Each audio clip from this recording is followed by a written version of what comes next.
একমাত্র যিনি প্রশংসার অধিকার রাখেন, দাবি রাখেন, তিনি হচ্ছেন আমাদের রব। সেই রবের শেখানো ভাষা থেকে একটি বাক্যের দ্বারা প্রশংসা আদায় করি, সকলে বলি আলহামদুলিল্লাহ। আলহামদুলিল্লাহ একটু আসতে বলেন, গুনাহ হবে তো। তারই পরে পরে শান্তি বর্ষিত হোক মহাবিশ্বের মহামানব আশরাফুল আম্বিয়া মেহবুবে কিবরিয়া নবী মুহাম্মদুর রাসূলুল্লাহ সাল্লাল্লাহু আলাইহি ওয়াসাল্লামের উপর, আল্লাহুম্মা আমিন। আমার পূর্বের আলোচকগণ একটা কথা আপনাদেরকে বলেছেন যে আপনারা জালসার আয়োজন করেছেন, আপনাদেরকে পরিবর্তন হতে হবে। আসলে জালসার আয়োজন তো আপনারা করেননি। পালিত বেঘিয়ার লোকের এত মাথা খারাপ হয়নি যে ওরা জালসার অ্যারেঞ্জমেন্ট করবে বা আয়োজন করবে।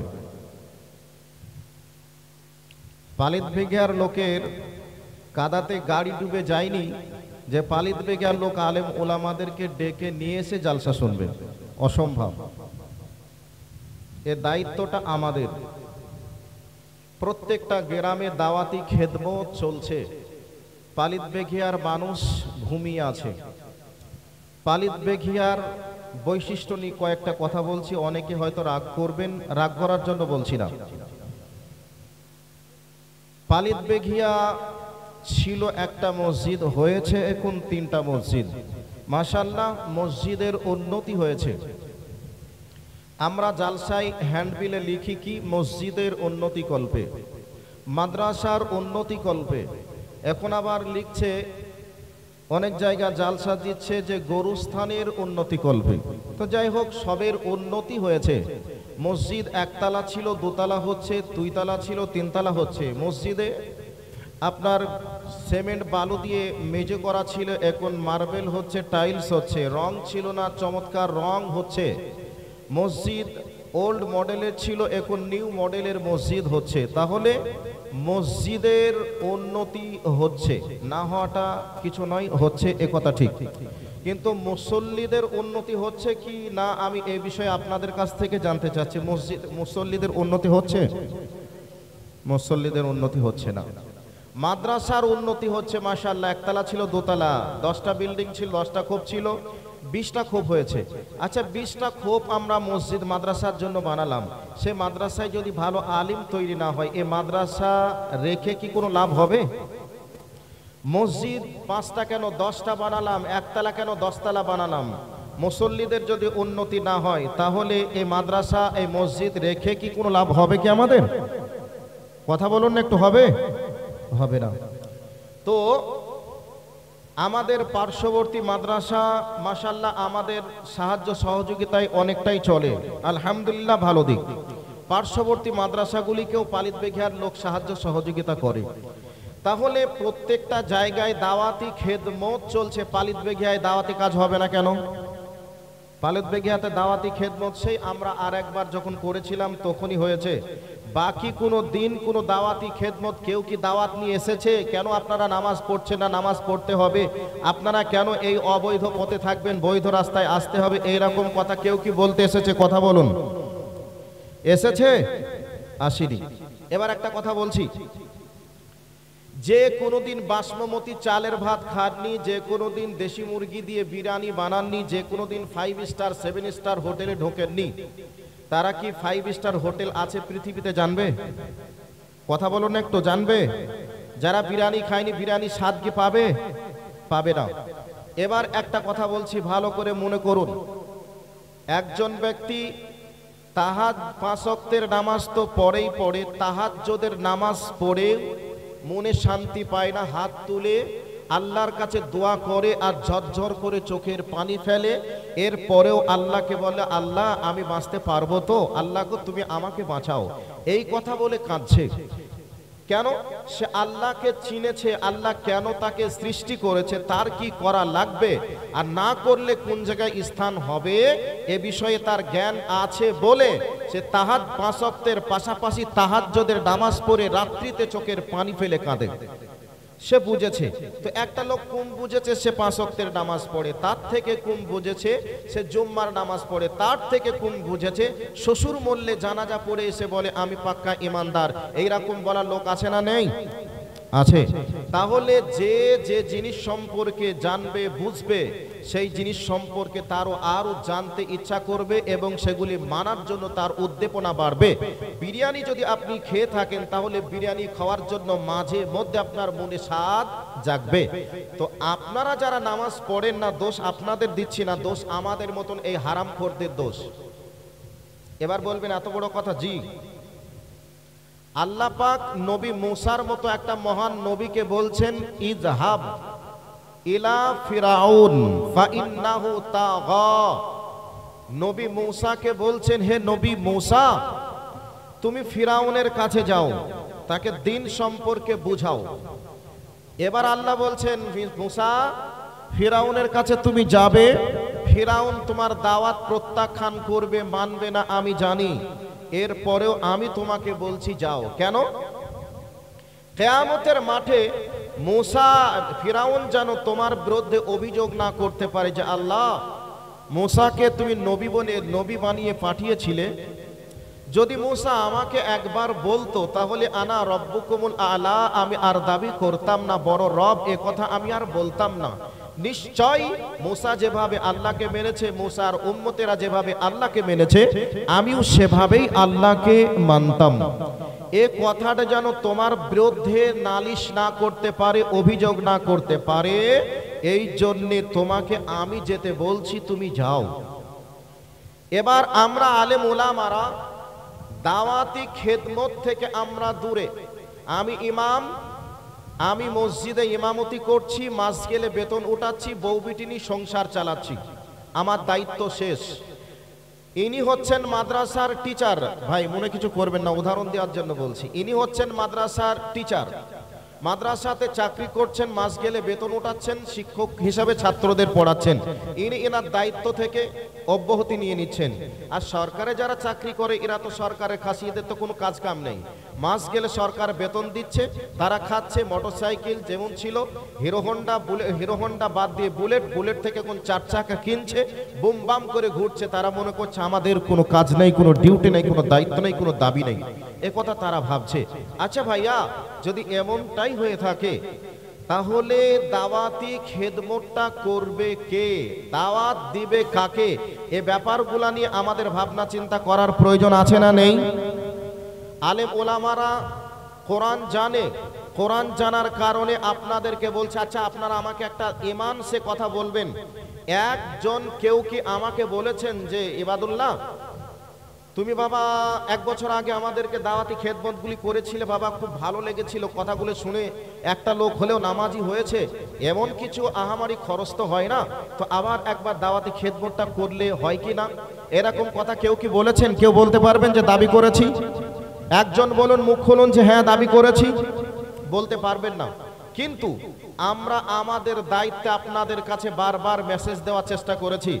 পালিত বেখিয়ার মানুষকে কোরআন জানানোর জন্য আমি স্পেশাল কোরআনের ট্রেনিং প্রাপ্ত শিক্ষক পাঠিয়েছি। তার পিছনে আমি 9টা হাজার টাকা খরচ করেছি, 9 পয়সার উপকার আমি পাইনি, 9 পয়সার কাজ আসেনি সেখান থেকে। তারপরে গত বছর বা তার আগের বছর 8টা জায়গাতে মানুষের কাছে দাওয়াত দেওয়া হয়েছে। 8টা জায়গায় দাওয়াত পাওয়ার পরে আমি একটা জিনিস আমার নজরে এসেছে, পালিত বেখিয়া মা বোনদের বোরখা পরার সংখ্যা বেড়েছে। রাস্তায় টোটোতে যাচ্ছে বোরখা পরা দেখতে পাচ্ছি। তবে কার মেয়ে, কার বউ, কার বিটে এগুলো আমি কিন্তু চিনি না, যেহেতু ছোট থেকে এই বাইরে থাকি। তবে বোরখা পরে রাস্তায় চলা দেখেছি, কিন্তু পুকুরে গোসল করা এখনো বন্ধ সম্ভবত হয়নি।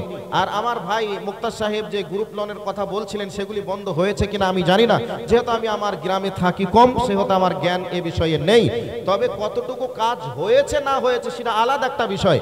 তারপরেও তো আমরা আমাদের কাজ আমাদেরকে করতে হবে। এবার বলবেন না কাজ হলে করব কি? করবে কেন? সন্তান জন্ম দিচ্ছেন, লেখাপড়া শিখাচ্ছেন, অনেক কিছু আপনি তার পিছনে ক্ষয় করছেন। কয়টা সন্তান তার বাবা মাকে সুন্দরভাবে খেদমত দিচ্ছে? কয়টা সন্তান দিচ্ছে?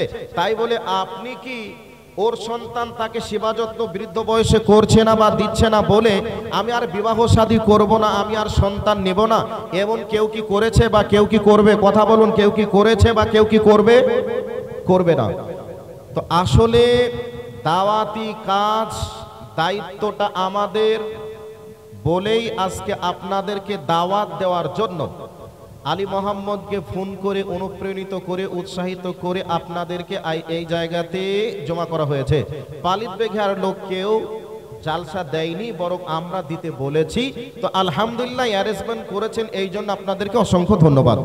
এবার আমার মনের অন্তিম কথা কয়েকটি বললাম। এবার আমার যে কোরআনের আয়াতের দিকে বক্তব্য রাখার চেষ্টা করে আয়াত পড়েছি, এই দিকে চলে যাচ্ছি। আজকে এই মাসটা চলছে আষাঢ় শ্রাবণ মাস।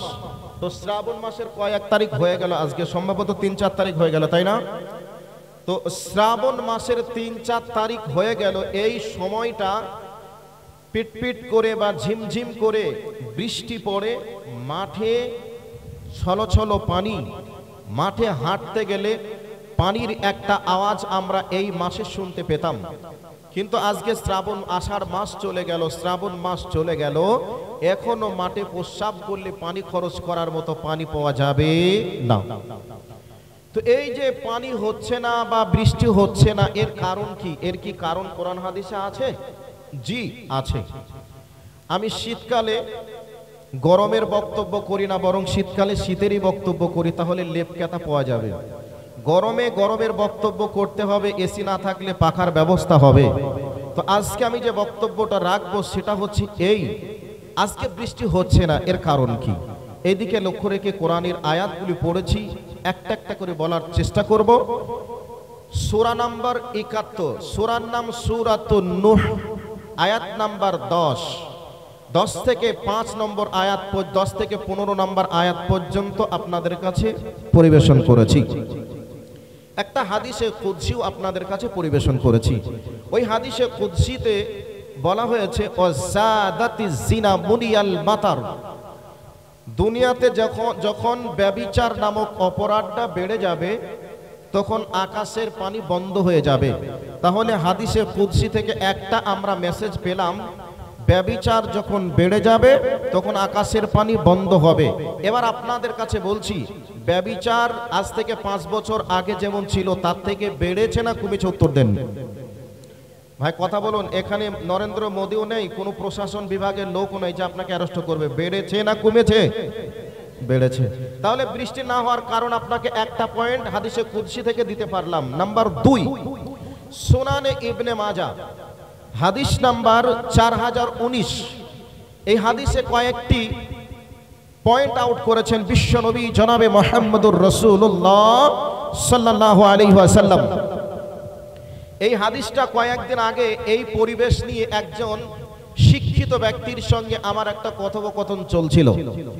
বৃষ্টি না হওয়ার কারণ নিয়ে তিনি বলছিলেন যে বর্তমান সময়ে মানুষেরা গাছ কাটছে, গাছ লাগাচ্ছে না বলে অক্সিজেনের অভাব কমে যাচ্ছে, অক্সিজেনের ঘাটতির কারণে বৃষ্টি হচ্ছে না, এ কথা বলছে। আমি সঙ্গে সঙ্গে মোবাইল থেকে সুনানে ইবনে মাজার 4019 নাম্বার হাদিসটা আমি দেখালাম যে মাস্টার, আপনি তো একটা জেনারেল শিক্ষিত মানুষ, তো আপনার জ্ঞান অনেক দিয়েছেন আল্লাহ। তো নবী মুহাম্মদুর রাসূলুল্লাহ সাল্লাল্লাহু আলাইহি ওয়াসাল্লাম আজ থেকে 1400 বছর নয়, প্রায় 1500 বছরের কাছাকাছি সময়কালে তিনি একটা হাদিস বলেছিলেন, যেই হাদিসটা আমরা বাস্তবতা যদি মিলিয়ে দেখি দিনের আলোর মতো পরিষ্কার আমরা দেখতে পাবো যে মনে হচ্ছে যেন দয়ার নবী 2024 সালের আপনার আজকে হচ্ছে জুলাই মাসের 20 তারিখ, তো মনে হচ্ছে যেন জুলাই মাসের 10 তারিখে আল্লাহর নবী কোথাও এসেছিলেন, পরিস্থিতি পরিবেশটা সচক্ষে দেখে তিনি হাদিস বর্ণনা করেছেন। ঠিক সেই রকমই বাস্তবে মনে হচ্ছে। এবার বলছি কি, আপনারা বলবেন কথা তো ঠিক। নবীজি বলছেন, মানুষেরা যখন যাকাত দেওয়াকে জরিমানা মনে করবে তখন আল্লাহ পাক আকাশের পানিকে বন্ধ করবেন। আজকে ধনবান ব্যক্তি যারা, তারা কি যাকাত যথারীতি আদায় করে? হ্যাঁ আর না সিগন্যাল দিয়ে আমাকে বোঝান। জাকাত তারা আদায় করে করে না। নাম্বার 2, কিছু বিত্তবান ব্যক্তি ডিজিটাল যুগে ডিজিটাল ভাবে তারা জাকাত দেওয়ার চেষ্টা করছে। জাকাত দিচ্ছে কিভাবে? 5,000 টাকা জাকাত উঠেছে, চলে যাচ্ছে বেলডাঙ্গা হাটে অথবা দেবগ্রাম হাটে, রবিবার ভোর ভোর চলে যাচ্ছে, দিয়ে কিছু বিধবা মহিলাদের জন্য কম দামের কিছু শাড়ি, বৌমরা তাদের জন্য কম দামের কয়েকটা লুঙ্গি এই কিনে নিয়ে এসে মানুষের বাড়ি বাড়ি তারা দিচ্ছে। আচ্ছা, গরিবের টাকাটা আল্লাহ তোমাকে দিয়েছে, গরিবের টাকার আগলদার হচ্ছ তুমি, আর ওই গরিবের টাকা নিয়ে তোমাকে মার্কেটিং করার অধিকারটা কে দিয়েছে? এই অধিকারটা তোমাকে কে দিয়েছে? ধরেন আমার পকেটে টাকা আছে, আমি কি করব না করব, আমার পকেটে টাকা আছে, টাকাটা হচ্ছে আমার শ্রদ্ধেয় বড় ভাই মাওলানা আব্দুল আখের সাহেবের, তো ওনার কাছে আমার টাকাটা উনি আমার কাছে রেখেছেন, এখন আমার দায়িত্ব হচ্ছে টাকাটা ওনার কাছে দেওয়া। তো ওনাকে না দিয়ে যদি আমি মার্কেটিং করে ধান চাল কাপড় গম এসব কিনে যদি ওনাকে দিই, তাহলে ওনার এটা পছন্দ হতেও পারে না হতেও পারে, এনার এটা প্রয়োজন থাকতে পারে না থাকতেও পারে, এরকম হতে পারে কি পারে না? কথা বলুন না কেন, পারে কি পারে না? পারে। তো গরিবের টাকা গরিবকে দিতে হবে, তো গরিবের টাকা নিয়ে লুঙ্গি আর শাড়ি তোমাকে কিনতে কে বলেছে? এরকম চলছে কি চলছে না? চলছে। চলবে না এটা। আপনাকে জাকাতের টাকা, আপনাকে জাকাত গরিবদেরকে দিতে হবে, এ কথাই নবীজি বলেছেন। আপনি এবার বলবেন কি দেওয়া যাবে না? ধরে নেন আপনার বাড়িতে 20 মণ ধান হয়েছে, 1 মণ উসুর দেওয়া লাগবে, তো 1 মণ উসুরের ধানটা না দিয়ে এবার বলছেন 1 মণ ধানের 500 টাকা দাম, আমি 500 টাকায় দিয়ে দিই, তাহলে আমার উসুরটা আদায় হবে। এখানে বড় বড় শাইখুল হাদিস, বড় বড় আলেম মাশাইখ আছেন, এনারা কেউ কি বলতে পারবেন যে 500 টাকা দিয়ে দিলে তার উসুরটা আদায় হবে? মৌলানা সাহেব দেওয়া যাবে? সম্ভব নয়। কাজেই যেভাবে রসুল বলেছেন সেভাবে করতে হবে, তার নামই হচ্ছে ইবাদত। তো নবীজি বলেছেন মানুষ জাকাত দেওয়াকে যখন জরিমানা মনে করবে, তখন আল্লাহ পাক আকাশের বৃষ্টিকে বন্ধ করে দিবেন। তো এ বিষয়ে যদি আমি পয়েন্ট টানি, তাহলে এখানেই আমার বক্তব্যের বিষয়টি শেষ হয়ে যাবে, টাইম শেষ হয়ে যাবে। কেন? মুমতাজুল ইসলাম হাফিজাহুল্লাহ তিনি যদি এখন 8টা 47 বাজে, যদি উনি 49-এ পৌঁছে যায়, 49-এই স্টেজ ছাড়বো, যদি 9টাতে পৌঁছাই 9টাতেই ছাড়বো। যার কারণে কথাটা বললাম, কেউ বিরক্ত হবেন না। আমি গ্রামের মানুষ বলছি বলে কেউ কি বিরক্ত মনে হচ্ছে আপনাদের? যদি বলেন বিরক্ত মনে হচ্ছে, তাহলে আর যারা আছে তাদেরকে দিয়ে দেব, আর যদি বিরক্ত মনে না করেন তাহলে আসা পর্যন্ত চালাবো কি চালাবো না? তাহলে এবার জাকাতের বিষয়টি বললাম, তাহলে বৃষ্টি না হওয়ার কয়টি কারণ দেখালাম। একটা হলো ব্যভিচার যখন বেড়ে যাবে তখন আকাশের বৃষ্টিকে আল্লাহ বন্ধ করে দিবেন, হাদিসে কুদসি থেকে তার বর্ণনা আপনাদেরকে দিয়েছি। নাম্বার 2, জাকাত দেওয়াকে যখন মানুষ জরিমানা মনে করবে, তখন আল্লাহ পাক আকাশের বৃষ্টিকে বন্ধ করে দিবেন। আরেকটা পয়েন্ট এখানে যোগ করছি, যখন মানুষ ক্রয় বিক্রয়ে ওজনে কম দেওয়া বেশি নেওয়া সিস্টেমটা যখন চালু করবে, তখন দুর্ভিক্ষের সংখ্যা দেখা দেবে। আজকে মানুষ দুর্ভিক্ষের জায়গাতে পৌঁছে গেছে পৃথিবীর বহু দেশ। এই বহু দেশেই কিন্তু এই দাড়ি মারা ওজনে কম দেওয়া আর ওজনে বেশি নেওয়া, এই সিস্টেমটা গোটা পৃথিবী জুড়ে চলছে বলেই আজকে পৃথিবীর বহু জায়গায় দুর্ভিক্ষ দেখা দিয়েছে। মানুষ যখন পাপাচার, দুর্নীতি, অশ্লীলতা, বেহায়াপনা করবে, তখন রসুল সাল্লাল্লাহু আলাইহি ওয়াসাল্লাম ওই সুনানে ইবনে মাজার 4019 নম্বর হাদিসেই বলেছেন, যখন মানুষেরা পাপাচার, দুর্নীতি, কুকর্ম করবে, তখন আল্লাহ পাকের পক্ষ থেকে বিভিন্ন রকমের সমস্যা নেমে আসবে। তো আমরা বিভিন্ন রকমের সমস্যার মধ্যে আমরা বিভিন্ন সময়ে আমরা পড়ি। এবার এ বিষয়গুলি কথা আমি আর বাড়াচ্ছি না। তাহলে এখান থেকে বৃষ্টি না হওয়ার কারণ আমি কয়েকটি বললাম। এবার বলবেন, ইবাদুল্লাহ তুমি তো বাবা এতক্ষণ ধরে অপরাধের কথাগুলি বললে, তো এখন আমরা আর যদি অপরাধ না করি তাহলে কি আল্লাহ বৃষ্টি দেবে? এইরকম কি কোরআন সুন্নাহয় কোনো দিক নির্দেশনা দেওয়া আছে? জি আছে। এবার কি বলবো, কোরআনে 71 নম্বর সূরায়ে নূহ 10 নম্বর আয়াতটি আপনাদের কাছে পরিবেশন করছি। আল্লাহ সুবহানাহু ওয়া তাআলা তিনি বলছেন, ফাকুলতুস্তাগফিরু রাব্বাকুম ইন্নাহু কানা গাফফারা ওয়া ইউরসিলিস সামাআ আলাইকুম মিদরারা।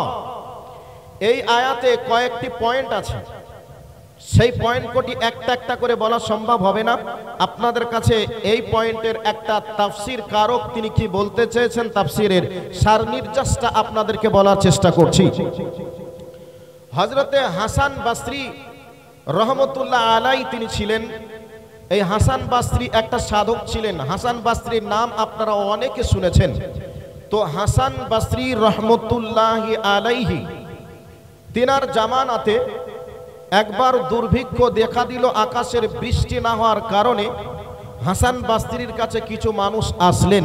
আসার পরে বলছেন, হে হাসান বসরি, আপনি তো আমাদের এলাকার পরেশগার দিনদার আল্লাহর ওলি, আপনি একটু আল্লাহকে বলুন না, আল্লাহ আকাশ থেকে বৃষ্টি দিয়ে মৃত জমিনকে জীবিত করবেন, মাঠ ভরা ফসল দিবেন, আপনি একটু আল্লাহর কাছে দোয়া করুন। হযরত হাসান বসরি তিনি বললেন, ফাকুল তুস্তাগফিরু রব্বাকুম ইন্নাহু কানা গাফফারা, আপনারা চলে যান বাড়িতে, আল্লাহর কাছে তওবা করুন, পাপের দরজাগুলিকে বন্ধ করে দেন, আর অঝরে আল্লাহর কাছে নিজের পাপগুলিকে নিয়ে কান্না করুন, ইনশাআল্লাহ আল্লাহ চাইলে আপনাদেরকে বৃষ্টি দিবেন। হাসান বসরি এ কথা যখন বললেন, লোকজন চলে গেল, তওবা তাহলিল করে চোখের পানি ছেড়ে দিয়ে কান্না করলেন। এমতো অবস্থায় আল্লাহর কাছে তওবা কবুল হলো, বৃষ্টি আকাশ থেকে বর্ষণ হয়ে মৃত জমিনকে জীবিত করলেন। একটা দিক গেল। নাম্বার 2, হাসান বসরির কাছে আর একটা গ্রুপ আসলো। সেই গ্রুপটা হলো, তারা বিবাহ করেছে, গ্রামের অনেক মানুষ, 1 বছর হয়ে গেল, 1 বছর বিবাহ করেছে। যারা 1 বছরের মধ্যে বিবাহ করেছে, কারুর স্ত্রীর গর্ভে সন্তান আসে নাই। সন্তান না আসার কারণে তারা ভাবছেন, আমরা কি গ্রামবাসী একবারে আমরা বান্দা হয়ে যাব, আমরা গ্রামবাসী কি আর সন্তানের মা বাবা হতে পারবো না? এই চিন্তা চেতনায় গ্রামের কিছু মানুষ হযরত হাসান বসরির কাছে গেলেন।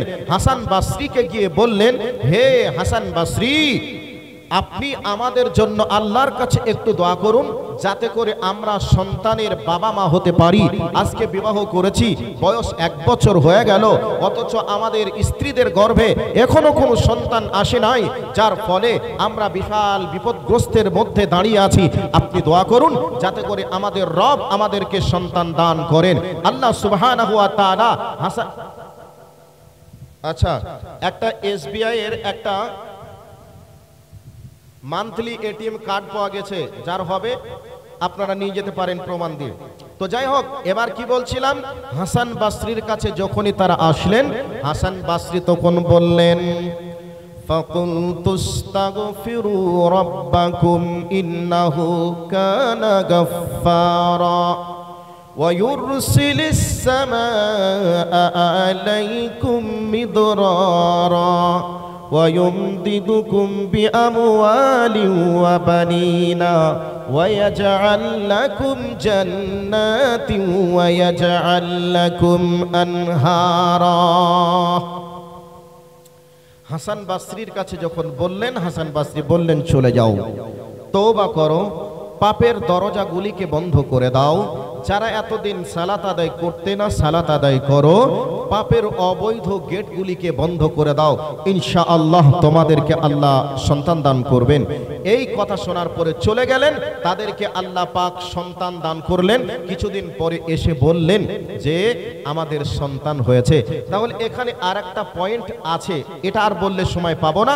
তাহলে হাসান বসরির কাছে এক প্রকার লোক আসলেন, বৃষ্টির জন্য দোয়া চাইলেন। হাসান বসরি কি বললেন, চলে যাও, আল্লাহর কাছে তোমরা তওবা করো, ফিরে এসো, আল্লাহ বৃষ্টি প্রদান করবেন।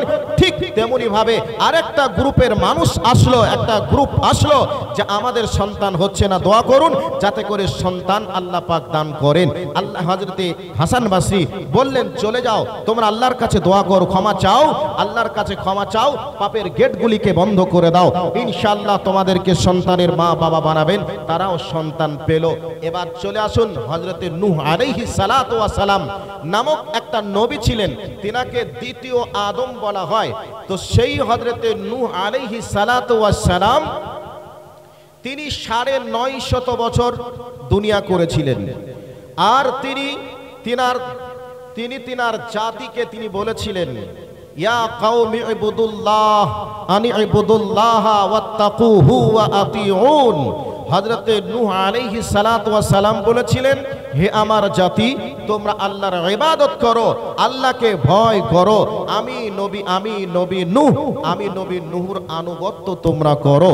তাহলে তোমাদের কি হবে? ওয়া ইয়াগফিরু লাকুম যুনুবাকুম, তাহলে আল্লাহ সুবহানাহু ওয়া তাআলা তোমাদের জিন্দেগীর পাপগুলিকে ক্ষমা করে দিবেন, মাফ করে দিবেন।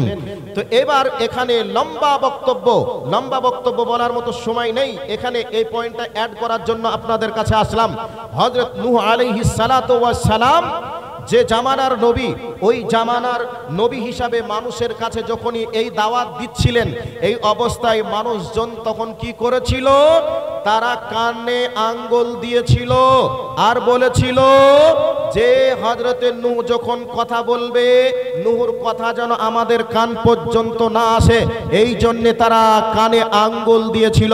হযরত নূহ আলাইহিস সালাতু ওয়াস সালাম যখন রাস্তা দিয়ে চলে যেতেন, দেখা হলেই নামাজ রোজার কথা বলবে, ভালো কথা বলবে, এই জন্য তারা তাদের চেহারাকে কাপড় দিয়ে, চাদর দিয়ে ঢেকে নিত, যাতে করে নবী নূহ আলাইহিস সালাম তাদেরকে চিনতে না পারে, বলতে না পারে। এই রকম প্রেক্ষাপট যখন চলছিল, এমতো অবস্থায় ভয়াবহ দুর্ভিক্ষ দেখা দিল। ভয়াবহ দুর্ভিক্ষের কারণে মানুষ একবারে যাই অবস্থা, মানুষ পশু পাখি তরুলতা জীবজন্তু সবে একেবারে পানির জন্য ত্রাহি করছে।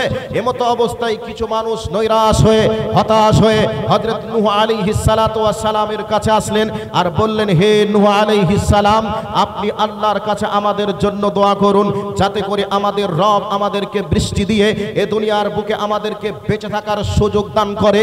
আমাদের জীবজন্তুগুলি আমরা পালন করছি, গরু ছাগল উট মোষ ভেড়া আমরা পালন করছি, এগুলিও যেন একবারে পানির অভাবে মরে শেষ হয়ে গেল। মাঠ ভর্তি ফসল, মাঠের ফসলগুলিও যেন একবারে পুড়ে শেষ হয়ে গেল। আজকে আমাদের পাটের সময়, পাটে যদি পানি না পায়, পাটগুলি সামনের দিকে আকাশের দিকে না উঠে নিচের দিকে পুড়ে নেমে যায়, ছোট হয়ে যায়। এই রকম প্রেক্ষাপট আমরা দেখেছি।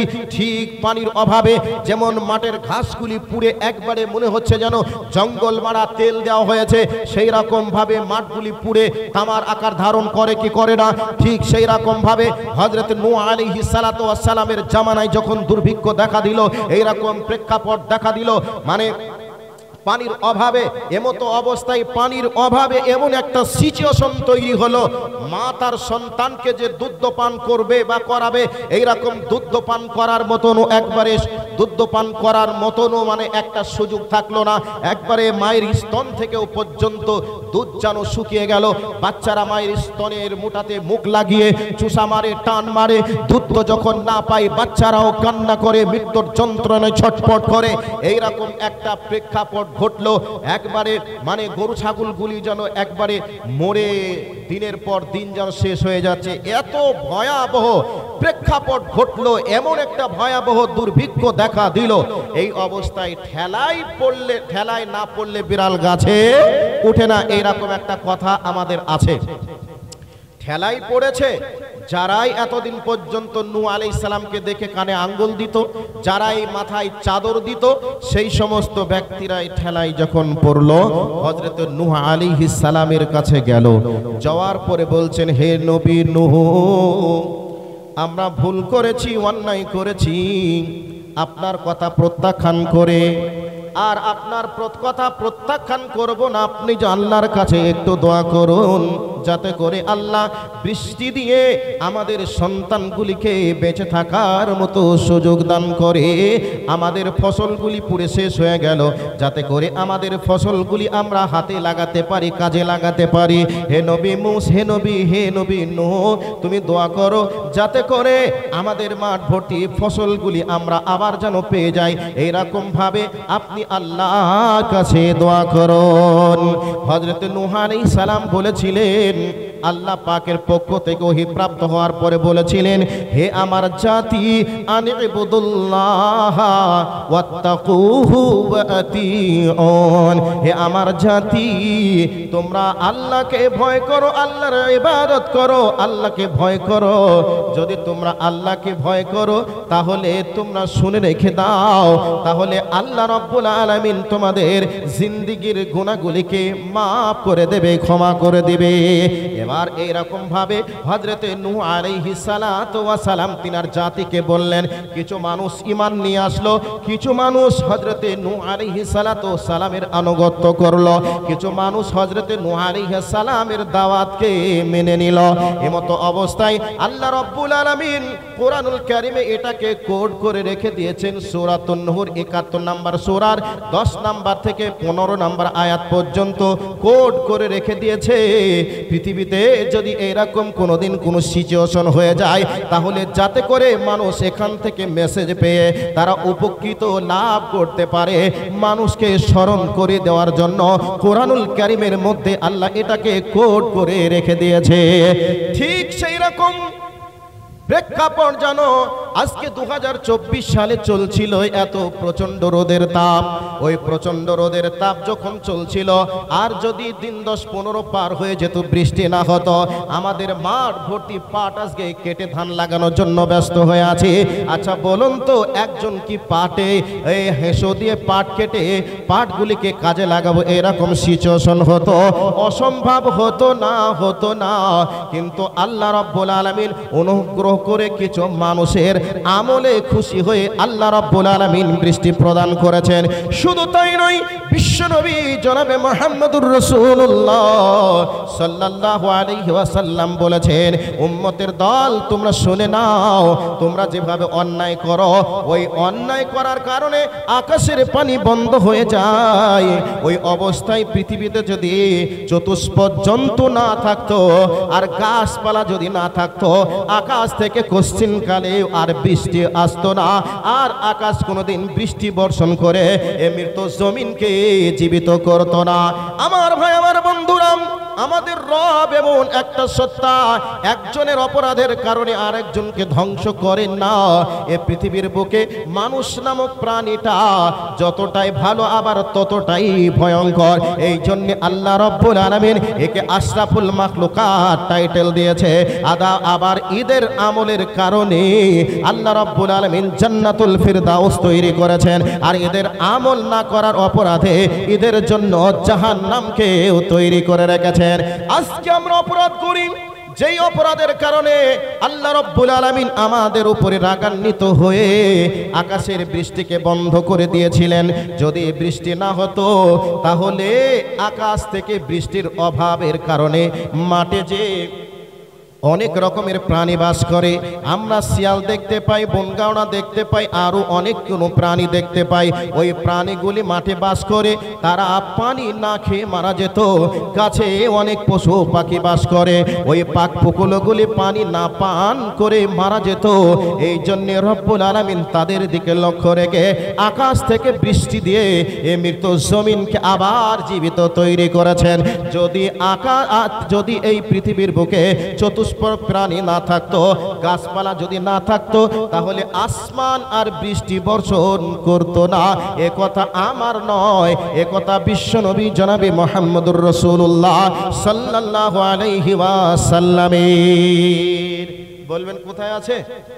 জি, সুনান ইবনে মাজার ওই যে 4019 নাম্বার হাদিস বলেছে, ওই হাদিসের এটাও একটা পয়েন্ট।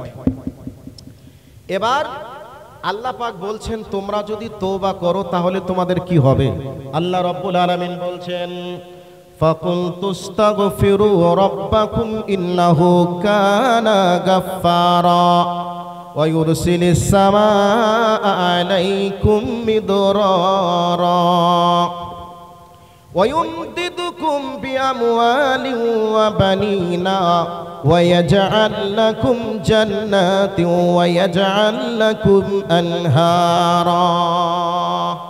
আল্লাহ রাব্বুল আলামিন বলেন, তোমরা যদি তওবা করো তাহলে তোমরা শুনে রেখে দাও, আমি আল্লাহ আসমান থেকে বৃষ্টি বর্ষণ করব। এবার বৃষ্টি বর্ষণ করার পরে আল্লাহ পাক বলছেন, তোমাদেরকে মাঠ ভর্তি ফসল দান করব। শুধু তাই নয়, আল্লাহ পাক বলছেন তোমাদেরকে আমি মায়ের কোল ভরা সন্তান দান করব, যে সন্তানদের দেখে তোমাদের চক্ষু শীতল হয়ে যাবে, মা তার কোলকে ঠান্ডা করতে পারবে, বাবা তার আব্বা বলা সারটাকে মেটাতে পারবে।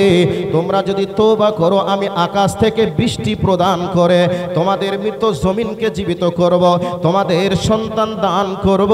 শুধু তাই নয়, আল্লাহ পাক বলছেন ওয়াইয়াজআল লাকুম জান্নাতিও ওয়াইয়াজআল লাকুম আনহারা, যেই বৃষ্টির পরে তোমাদের বাগানে বিভিন্ন রকম তোমাদেরকে বিভিন্ন রকমের বাগান প্রদান করা হবে। শুধু বাগান প্রদান নয়, আল্লাহ রাব্বুল আলামিন এখানে বহু তত্ত্ববহুল কথা আলোচনা করেছেন। তোমাদেরকে ঝর্ণা দ্বারা প্রবাহিত তোমাদেরকে নহর প্রদান করা হবে।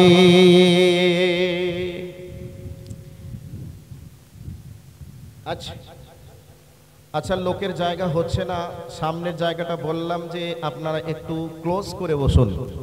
মুমতাজুল ভাই আর কত দূর আছে দেখে একবার ফোন করে নেই। মুমতাজুল ভাই চলে এসছে প্রায়, তো উনি আসলেই ছেড়ে দিব। এখনো তো লোকজন ওনার অপেক্ষায় আছেন, আপনারা একটু চেপে চেপে বসুন। সামনে এখানে জায়গা অনেকটা পড়ে আছে। পালিত বেঘিয়ার বিশেষ করে যারা এই পালিত বেঘিয়ার কলোনি পাড়ার, তাদেরকে বলছি আপনারা মেহমানদের সম্মানার্থে আপনারা এই দিকে চলে আসুন। যেহেতু এই পাড়াটা আপনাদের, পাড়ার মান রক্ষা করার দায়িত্ব কলোনি পাড়ার মানুষের, তারপরে পালিত বেঘিয়ার সকলের। বিদেশি মানুষের কাছে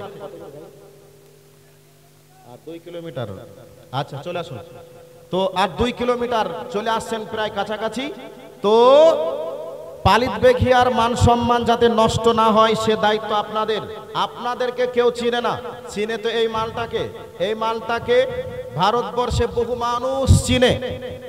তো যাই হোক, মান সম্মান আপনাদের জন্য আমাদের যেন নষ্ট না হয়। আমার প্রাণপ্রিয় ভাই মনজুর বিন আব্দুল জলিল সাহেব এসেছেন, ওনার পেজে ফলোয়ার্স হচ্ছে 4,40,000। তো 4,40,000 মানুষ কিন্তু আমাকে এক নামেই চিনে। তো আপনাদের জন্য মান সম্মান যেন নষ্ট না হয়, তার পাশাপাশি আমি যেখানে থাকি জানকীনগর থেকে এক গাড়ি লোক তারা গাড়ি রিজার্ভ করে এসেছে, এখানে বসেছিলেন, সম্ভবত নামাজের জন্য গেলেন। তো মানুষের কাছে যেন মান সম্মান নষ্ট না হয়, এটা আপনাদের কাছে হাত জোর করে অনুরোধ জানাচ্ছি। তো যাই হোক, আমি আর বক্তব্য লম্বা করব না, যেহেতু বক্তা এসে গেলেই ছেড়ে দেব। সামনের জায়গা ফাঁকা আছে। কলোনি পাড়ার যারা, বিশেষ করে বলছি, মানুষের অন্য পাড়ার মানুষরা হচ্ছে আজকে কলোনি পাড়ার মানুষের মেহমান। তো মেহমান হিসাবে আপনারা মেজবান হিসাবে মেহমানের সম্মান রক্ষা করার দায়িত্ব আপনাদের। কলোনি পাড়ার মানুষ যারা বসে আছেন আপনারা এই জায়গাতে যাবেন, অন্যান্য মানুষদের জন্য জায়গা ছেড়ে দেন। মেহমানের আপ্যায়ন করার দায়িত্ব আমাদের। কাজে আপনার বাড়িতে মেহমান এসে গেছে, 2 জন মেহমান এসেছে, আপনার স্ত্রী আর আপনি খাবার খেতে বসেছেন। এই অবস্থায় আপনারা কি করবেন? মেহমানকে দিবেন না আপনারা খাবেন? কোনটা? মেহমানকে দিবেন না আপনারা খাবেন? তো মেহমানকে দিবেন, আপনারা না খেয়ে শুকিয়ে থাকবেন, অথবা চাল পানি খাবেন, অথবা আর কিছু খাবেন, কিন্তু মেহমানকে ভাতের সময় হলে ভাত দিয়ে মেহমানকে সম্মান করার দায়িত্ব বাড়িওয়ালা, তাই কিনা?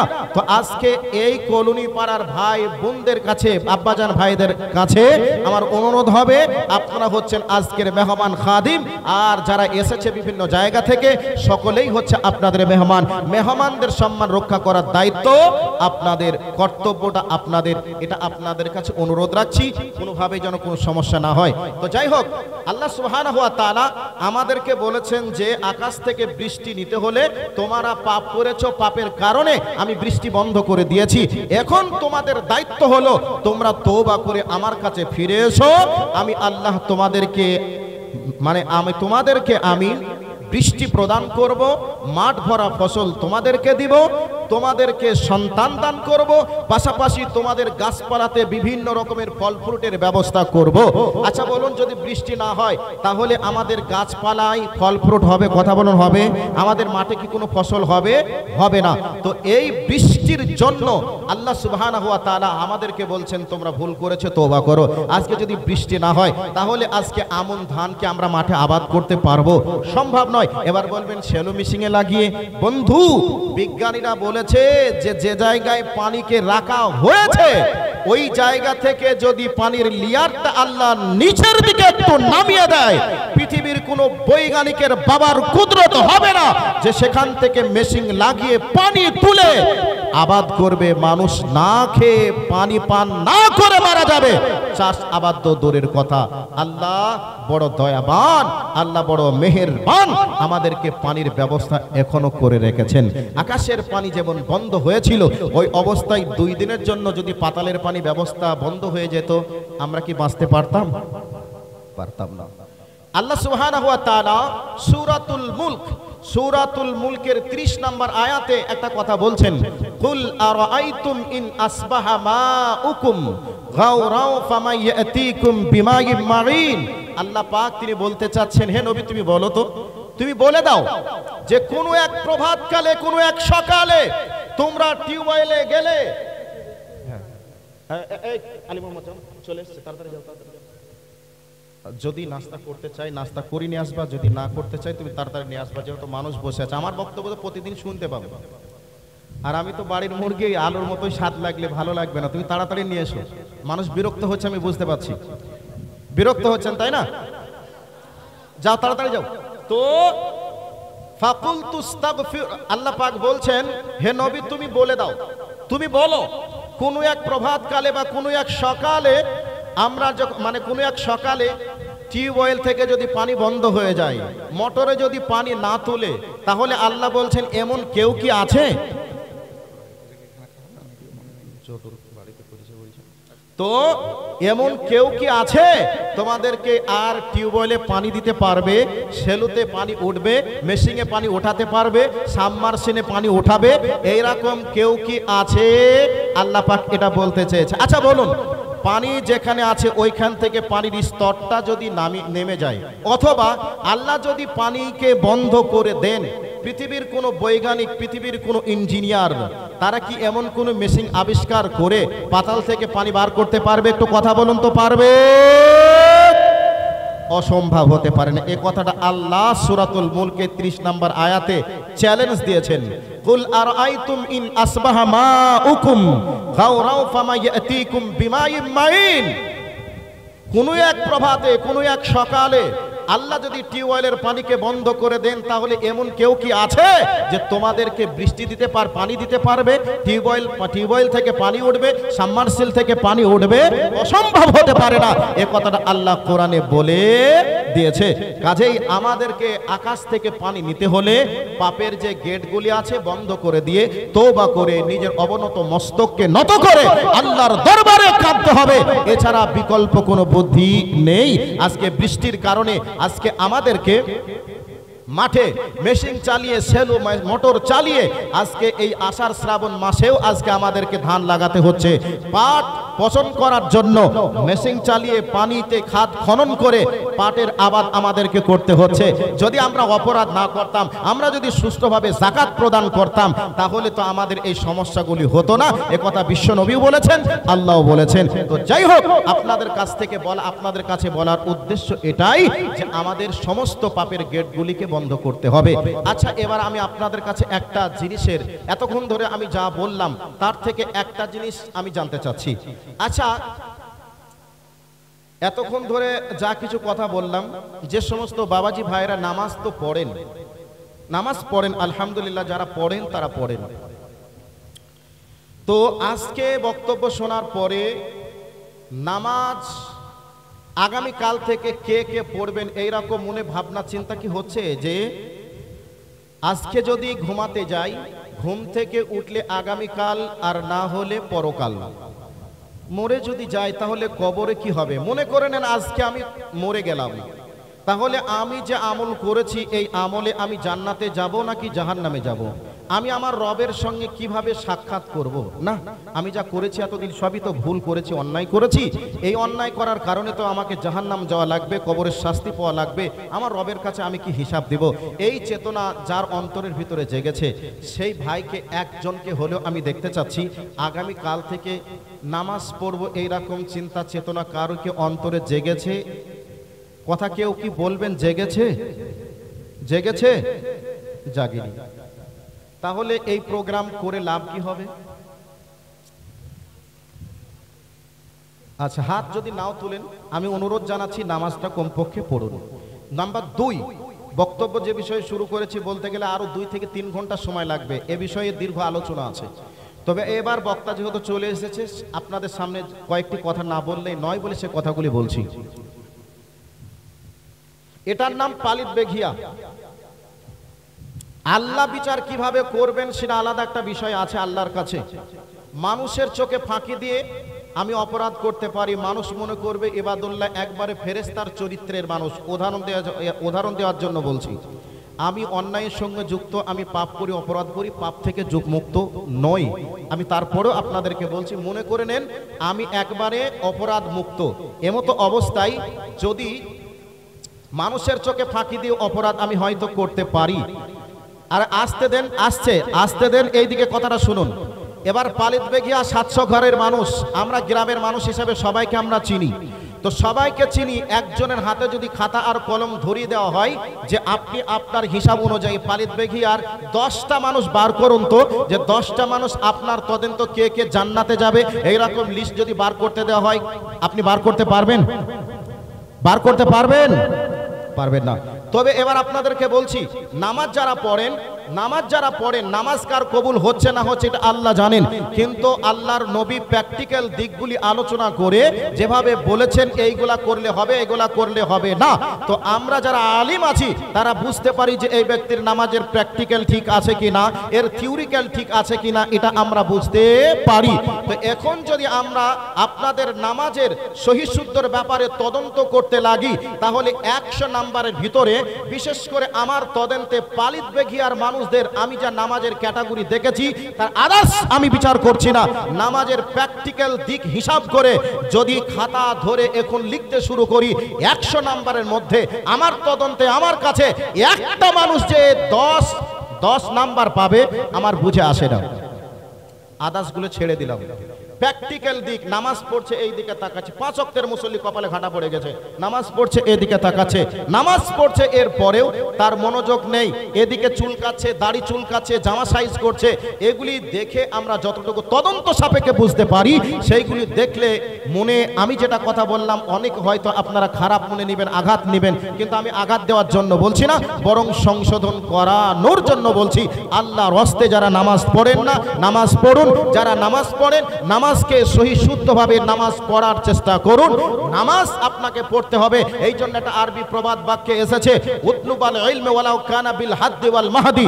মানুষের মায়ের পেট থেকে জন্মগ্রহণ করার পর থেকে নিয়ে শুরু করে একবারে কবরে যাওয়ার আগে পর্যন্ত আপনার হচ্ছে এটা শিক্ষা গ্রহণ করার একটা সময়।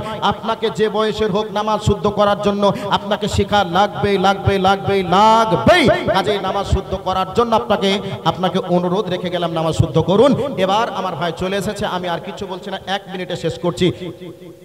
আর এই ব্যক্তিগণ একটু আগে আসুন, সামনে জায়গা হচ্ছে না, আগে আসুন, 1 মিনিটে শেষ করছি। 1 মিনিট কি, আমি গত সোমবারে আমার ভাই ওনার বাড়ি মাদ্রাসায় আমি গিয়েছিলাম, বা ওনার বাড়ির মেহমান হয়েছিলাম, ওনাকে বলেছিলাম, উনি না করতে পারেননি, এসেছেন।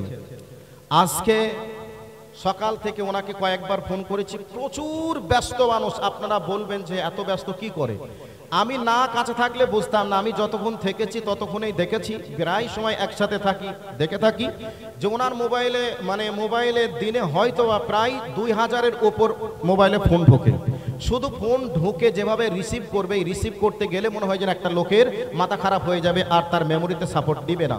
তো বলেছি এতটা ব্যস্ততা থাকার পরেও উনি এসেছেন। সকাল থেকে আমি কয়েকবার ফোন করেছি, উনি ফোনটা রিসিভ করতে পারেনি ব্যস্ততা থাকার কারণে। যখন 2টা 23 বাজে, আমি প্রচণ্ড ব্যস্ত ছিলাম, 2টা 23-এ যখন আমি মেসেজ দেখছি, উনি আমাকে মেসেজ করেছে, ভাই ক্ষমা সুন্দর দৃষ্টিতে দেখবেন, আমার মাদ্রাসার রাস্তা নিয়ে একটা সমস্যা হওয়ার কারণে আমি আপনার প্রোগ্রামে যেতে পারছি না, আপনি ক্ষমা সুন্দর দৃষ্টিতে দেখবেন। শোনার সাথে সাথে আমার মাথা গরম হয়ে গেল, এত ডিপ্রেশনে ভুগেছি। জীবনে যদি কোনো টেনশন হয়ে থাকে তার মধ্যে আজকে এটা একটা বড় টেনশন। এরপরেও আমি লাগাতার ফোন করেছি, মেসেজ করেছি, করে উনি ফোনটা একবার করলেন, বললেন ভাই বিরাট সমস্যার ভিতরে আছি, মাদ্রাসা নিয়ে রাস্তা নিয়ে একটা সমস্যা হওয়ার কারণে গোটা গ্রাম মিলে একটা মিটিংয়ে বসেছিলাম, সিদ্ধান্ত হয়নি। বেলা 5টার সময় প্রশাসনের কাছে আজকে বসে সিদ্ধান্ত হওয়ার কথা আছে। ভাই আমি যেতে পারছি না।